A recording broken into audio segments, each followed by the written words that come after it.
पूर्व प्रधानमंत्री अटल बिहारी वाजपेयी जी का जन्म शताब्दी वर्ष 100वां जन्मदिन पूरे देश में 25 दिसंबर 2024 को मनाया गया और इसके उपलक्ष्य में वर्ष भर कार्यक्रम आयोजित किए जा रहे हैं, जिनमें विभिन्न राज्यों में भाजपा कार्यकर्ताओं, नेताओं और नागरिकों ने दीप प्रज्वलन, प्रदर्शनी और कार्यक्रमों के माध्यम से उन्हें श्रद्धांजलि दी। साथ ही सुशासन दिवस के रूप में भी इस दिन को मनाया गया। प्रधानमंत्री नरेंद्र मोदी ने भी इस अवसर पर उन्हें याद किया और कई विकास परियोजनाओं की शुरुआत की, जैसे अटल ग्राम सुशासन भवनों की नींव रखना और केन-बेतवा नदी जोड़ो परियोजना का शिलान्यास करना, जो उनके सपनों को साकार करने का हिस्सा है, जिसके चलते हुए जल शक्ति मंत्री स्वतंत्र देव सिंह आगरा पहुंचे और आगरा पहुंचने के बाद उन्होंने फतेहाबाद में अटल बिहारी वाजपेयी जी की जन्म शताब्दी के कार्यक्रम में आकर उनको कार्यक्रमों के माध्यम से भावभीनी श्रद्धांजलि भी अर्पित की और कहा कि हमारे देश में यह ऐसे प्रधानमंत्री थे जिन्होंने हमेशा देश को एक धागे में करने का काम किया। कार्यक्रम इस समय देश के गौरव अटल बिहारी वाजपेयी की जन्म जयंती के से लेकर एक सुशासन दिवस के रूप में पार्टी मना रही है।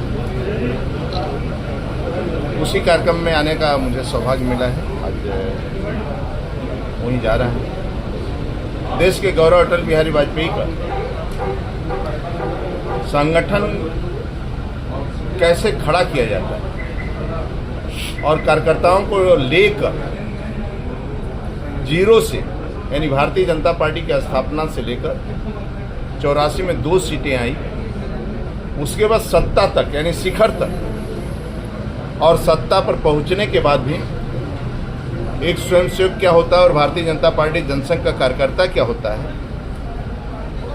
उन्होंने पोखरण परमाणु परीक्षण करके सिद्ध किया और कारगिल युद्ध करके उन्होंने सिद्ध किया कि स्वयंसेवक कार्यकर्ता क्या होता है। हिंदुस्तान के सामने, किसी पूरे विश्व के सामने झुके नहीं और अपने पैरों पर खड़े रहे, न झोली फैलाए किसी के सामने, और देश को लेकर आगे बढ़े। यही नहीं तो वहीं उन्होंने विपक्ष पर भी तंज करते हुए कहा कि वह दिन दूर नहीं है जब बंगाल में भी हमारी सरकार बनने जा रही है। देखिए, सपा कांग्रेस क्या बोलती है इस पर ज़्यादा गंभीर भी नहीं होना, गंभीरता से लेना है। आपने उनकी सरकार देखी, आपने उनकी सरकार आपने देखा है, कांग्रेस की आपने सरकार देश में देखा है।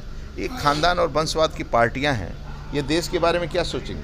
ये तुष्टीकरण की राजनीति करते हैं, ये क्या सोचेंगे देश के बारे में? इनके शासन में खेत पर ट्रैक्टर रहता था तो चोरी चली जाती थी, फावड़ा तो दूर रहा। और हम लोग संविधान का पालन करते हैं। और हम लोग कैसे, आदरणीय मोदी जी के आने के बाद भी पिछड़ा आयोग का गठन हुआ दिल्ली में, मेडिकल में आरक्षण देने का किसी ने काम किया तो आदरणीय मोदी जी ने किया। आज पिछड़ों को अधिक मंत्री बनाना और दलित परिवार से राष्ट्रपति बनना, आदिवासी परिवार से राष्ट्रपति बनने का काम, और इस संस्थाओं पर, बड़े बड़े संस्थाओं पर यदि पिछड़े बैठे हैं तो भारतीय जनता पार्टी चिंता करती है पंक्ति के अंतिम व्यक्ति को मान मिले, सम्मान मिले, भरपूर भोजन मिले, रहने चाहिए। सामाजिक, आर्थिक और राजनीतिक तीनों क्षेत्रों में आगे बढ़ाने का कोई काम करता है तो भारतीय जनता पार्टी की